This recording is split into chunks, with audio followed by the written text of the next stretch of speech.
کہتے ہیں اگر تم سچ کہتے ہو تو بتاؤ یہ وعدہ کب پورا ہوگا؟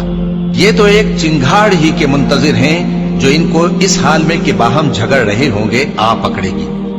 پھر نہ تو یہ وصیت ہی کر سکیں گے اور نہ اپنے گھر والوں میں واپس جا سکیں گے. اور جس وقت سور پھونکا جائے گا یہ قبروں سے نکل کر اپنے پروردگار کی طرف دوڑ پڑیں گے، کہیں گے ہائے بربادی، ہمیں ہماری خوابگاہوں سے کس نے جگہ اٹھایا.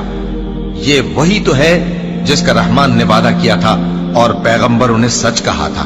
وہ تو صرف ایک زور کی آواز ہوگی کہ سب کے سب ہمارے روبرو آ حاضر ہوں گے. پھر اس روز کسی شخص پر کچھ بھی ظلم نہیں کیا جائے گا اور تم کو بدلہ ویسا ہی ملے گا جیسے تم کام کرتے تھے.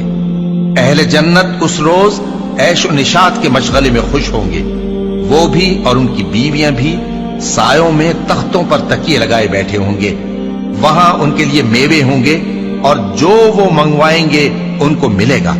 ان کو پروردگار مہربان کی طرف سے سلام کہا جائے گا.